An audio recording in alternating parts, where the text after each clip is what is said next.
जय हिंद, जय भारत। आप देख रहे हैं अजय भारत मीडिया, जहां हम बनते जनता की आवाज़। गुरुग्राम के अंदर आप देख सकते हैं ये पटौदी रोड जो है काफ़ी पुरानी सड़क होने के बावजूद भी अपनी दुर्दशा पर आंसू बहा रही है। पिछले लगभग 2 साल से यहाँ गड्ढे बने हुए हैं और इन गड्ढों में यहाँ पानी जो सीवर ओवरफ्लो हो रहा है वो पानी भी यहाँ भरा हुआ है। मैं कैमरामैन को कहूँगा कि वो सीवर भी दिखाए, लेकिन उससे पहले यहाँ स्थानीय निवासी हमारे साथ में मौजूद हैं। सर, स्वागत है आपका हमारे चैनल में। आपका शुभ नाम बताएं पहले। कंवर सिंह है जी।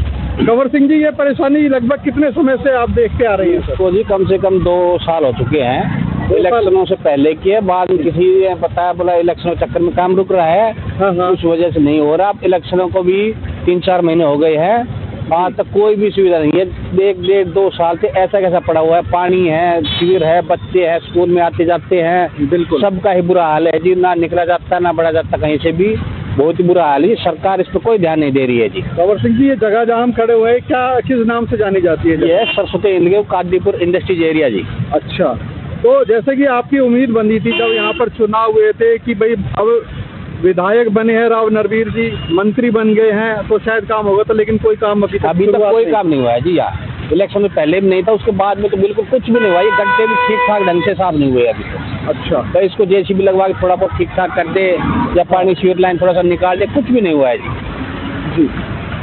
कंवर सिंह जी, क्या कुछ कहना चाहेंगे कि मंत्री जी से क्या गुहार कभी लगाई है? यहाँ के निवासियों ने कुछ मिले हैं कभी?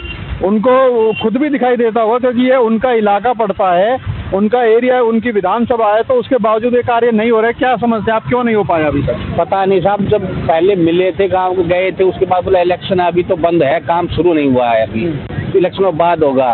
तो उसके बाद भी अभी तक कुछ भी नहीं हुआ है जी प्रावधान का। अच्छा, चलिए, बहुत बहुत धन्यवाद आपका हमसे बात करने के लिए। तो देखा आपने, मैं अपने कैमरामैन को कहूँगा एक बार नज़र घुमा करके दिखाएं जो तस्वीरों में कि सामने किस तरह से यहाँ पर लोग जो हैं पानी में से निकलने को मजबूर हो रहे हैं। और ये आज की समस्या नहीं है, यह पिछले कई सालों की समस्या उनकी है जिस पर कोई कार्रवाई नहीं हो पा रही है। आप देख सकते हैं ट्रक, कार, 2 व्हीलर, सबसे ज़्यादा परेशानी दरअसल 2 व्हीलर को होती है क्योंकि इन लोगों को अगर जरा सा भी कोई कंकड़ या कोई गड्ढा आ गया तो गिरने की बहुत बड़ी समस्या हो सकती है। बहुत ज़्यादा समस्याओं में जूझ रहे यहाँ के निवासी, जैसा कंवर सिंह जी ने अभी हमें बताया है कि पिछले लगभग 1.5-2 सालों से वो इस तरह की ज़िंदगी जी रहे हैं जिसे कि आप कह सकते हैं कि नारकीय जीवन जीने पर यहाँ के निवासी, बादशाहपुर एरिया है ये जो लोग हैं ये मजबूर हैं यहाँ पर।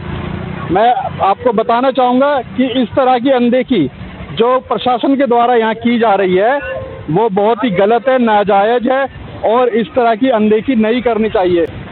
हमारे साथ यहाँ स्थानीय निवासी और भी मौजूद है। सबसे पहले स्वागत है आपका। सर, आपका नाम जानना चाहेंगे? मेरा नाम सुंदर वर्मा है।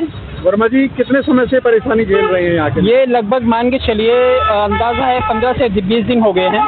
पानी जो भरा हुआ और गड्ढे जो टूटे हुए हैं, जो पूरी सड़क गड्ढे बनी हुई है, ये गड्ढे जो टूटे हुए ना, ये मानी चलिए ये तो कम से कम ये तो 1 से 1.5 साल हो चुका है जी। जबकि हमारी बीजेपी की सरकार बन चुकी है, पूर्ण बहुमत से सरकार बनी है, लेकिन अभी तक भी इस समस्या का कोई समाधान नहीं हो पाया जी। सर, जब आप जानते हैं बीजेपी की सरकार बनी थी उस समय उम्मीद बंधी थी कि अगर राव नरवीर जी यहाँ के विधायक जब मंत्री भी बन चुके हैं तो कितना कुछ लगा लोगों में कि भाई वो काम हो जाएगा, और अब काम नहीं हुआ, तो क्या कुछ लग रहा है आपको? देखो जी, पूर्ण बहुमत से सरकार बनने के बाद तो विश्वास यही था कि हमें किसी भी चीज़ की जरूरत पड़े तो मंत्री साहब हैं, मुख्यमंत्री साहब हैं, वो हमारा साथ देंगे। लेकिन जो विश्वास है वो अभी हमारी नज़रों में तो खरे नहीं उतरे हैं। जी बिल्कुल। सर, आपसे जानना चाहूँगा, आप भी यहाँ के निवासी, दुकान है आपकी, और कितना फ़र्क पड़ा है दुकानदारी को लेकर? सर, दुकानदारी तो एक तरह से बिल्कुल ख़त्म ही हो चुकी है।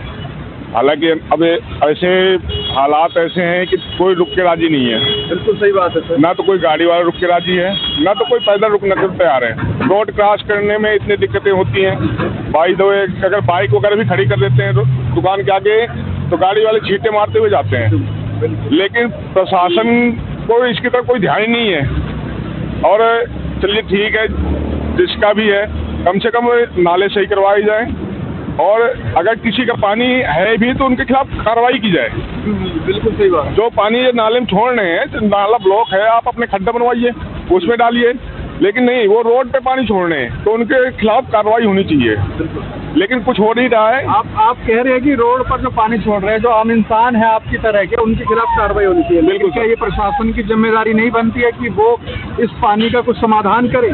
सर समाधान तो जब से ये नाला बना है हर जगह ब्लॉक है, कहीं भी आप थोड़ा सा आगे चलिए वहीं ब्लॉक पड़ा है, लेकिन कोई सुनवाई नहीं है।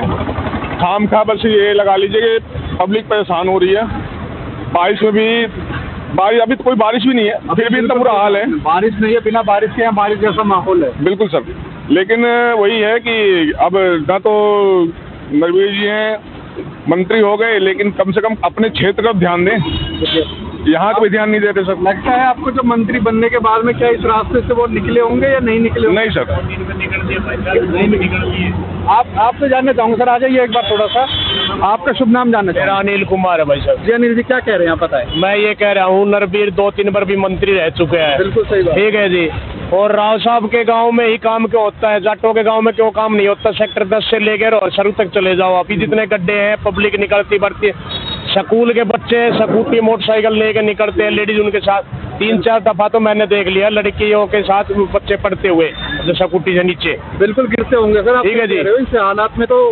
और मैंने तो अब पीछे से भी गांव में अपने जो हमारे बड़े बुजुर्ग थे उनको बोला था, अब भाई नरबीर को बीजेपी की टिकट मिल गई है, इनको जिताए। ठीक है, उन्होंने कहा भाई नरबीर को जिताएंगे। बिल्कुल ठीक है, अब तक राव साहब के गांव में दौरा कर चुके हैं, लेकिन बस ये दोनों गाड़ोली अब तक धन्यवाद दौरा नहीं किया, क्योंकि गाड़ोली ने दोनों गाड़ोली ने बस ने उसको वोट नहीं दी क्या? ये बताओ ना। बिल्कुल आप ठीक कह रहे है, हैं। गांव का बंदा कोई काम कराने ले जाता है, ये कहता है सीधी, अब कितनी वोट दी आपने? अच्छा 250-300 वोट दी। अच्छा पिछली योजना जब एमएलए बना था ये, हाँ। सड़क का इसी के पास था, PWD का वो था, इसके पास ही था। बारले गांव के जब मंदिर बनवाने के लिए चंदा मांगने लिए गए, ठीक है, इन्होंने क्या कहा मंत्री जी ने, अब मंडी बनवा लो, तुम्हारे बस की मंदिर बनवाना नहीं है तो। ठीक है, लाग लिपट के पुड़िया बनी है, बड़ी मुश्किल से पुड़िया बनी ना, इस पुड़िया पर आपने पता है कितने बिल्कुल डेथ हो चुकी है। बिल्कुल सही कहा। ठीक है जी। गांव का कोई भी बच्चा स्कूटी मोटरसाइकिल सामान लेने के लिए आता है, कहाँ निकलेगा पानी के अंदर बताइए? वहाँ तो रोड है ही नहीं। उमंग जो एक बना है, हॉस्पिटल बना है, हाँ जी हाँ जी। वहाँ तो रास्ता है ही नहीं, एक गाड़ी का रास्ता भी नहीं है भाई साहब। धर्मानी हॉस्पिटल से और यहाँ चौक तक यहाँ हालात जो है वो हरसरू से लेके हरसरू द्वार का फ्लाईओवर से नीचे से लेके, क्योंकि हाँ, अब मानेसर बिल्कुल निगम अलग बन गया है, हाँ जी। उसके रोड देख लो वो कैसे बन गए। बिल्कुल। नगर निगम गुड़गांव के पास पैसा नहीं है क्या? ये पब्लिक को तोड़ रहे हैं। ऐसा गुरुग्राम नगर निगम के पास ही है सबसे ज्यादा पूरे हरियाणा में जी। जहाँ से गुड़गांव एक ऐसा डिस्ट्रिक्ट है जो पूरे हरियाणा को चला रहा है। बिल्कुल सही कहा। ठीक है भाई साहब, यहाँ के अधिकारी उधर के अधिकारी यहाँ आते हैं, ठीक है, क्योंकि अपना पैसा दे के बदली करवा देते हैं भाई, यहाँ माल मिलता है खाने के लिए। एक आम आदमी का काम होता नहीं, काम करने की कोई इच्छा नहीं है। बिल्कुल ठीक है जी, सिद्धि कहते हैं हम तो वोट दी है तो काम करो। अगर सिद्धि ये कहता है 250-300 वोट से क्या होता है, क्यों काम नहीं करोगे? वोट नहीं दी थी क्या, ये बताओ। तो आप कीमती है, हाँ, एक वोट कीमती है। वोट कीमती है, लेकिन क्या मंत्री जी को इस तरह की बात करनी चाहिए कि आपके गांव ने हमें वोट नहीं दी तो ये सड़क नहीं बनेगी? इस तरह की बातें तो गलत है ना। नहीं, ये जी बिल्कुल गलत है। मंत्री जी को तो ये सोचना चाहिए कि वो प्रशासन के साथ में है। हरियाणा एक जैसा। हाँ बिल्कुल, गुरुग्राम के अंदर जैसे उनको अपना मंत्री बने हैं, मंत्री बनने के बाद उनका पूरा दायित्व बनता है कि पूरे गुड़गांव को देखे, पूरे गुड़गांव को संभाले। आप एक चीज बताओ मेरे को, आप बताइए। मुकेश शर्मा जी अब विधायक बने हैं, बिल्कुल ठीक है भाई, वो काम कर रहे हैं। जो बंदा काम करेगा हम उसकी पैरवी करेंगे भाई, बंदा काम कर रहा है। बिल्कुल सही बात। ठीक है, नरबीर तो मंत्री बनने के बाद अपने घर बैठ जाता है, उसने कराया क्या है मेरे को ये बता दो आप। ठीक है, जो ये गाड़ोली में नाला की देन है, नरबीर की देन है ये सारी। अच्छा। उन्होंने निकलवा जब मंत्री था ये तब भी। ठीक है भाई साहब, बिल्कुल, क्योंकि ये दल बदलू है, पब्लिक को बेवकूफ बनाते हैं, पब्लिक बेवकूफ बन जाती है। आज ये बीजेपी से टिकट लिया है, कल ये बीजेपी की टिकट नहीं मिलेगी तो मैं कांग्रेस में निकल जाऊंगा। ठीक है जी, ये तो इनका दल बदलू काम है भाई साहब। ये आप बिल्कुल सही कह रहे हैं। ये अगर देखा जाए तो टिकट की खैर हम बात नहीं करते हैं, लेकिन इतना जरूर है कि जनता कितनी परेशान है आप ये समझ सकते हैं कि मंत्री के खिलाफ जो उनका गुस्सा है वो फूट रहा है शब्दों के माध्यम से, और मंत्री से गुहार भी है कि वो इस रोड को जल्द से जल्द कार्रवाई करके बनवाए, जो गढ़ी हरसरू से लेकर के उमंग भारद्वाज चौक तक का है।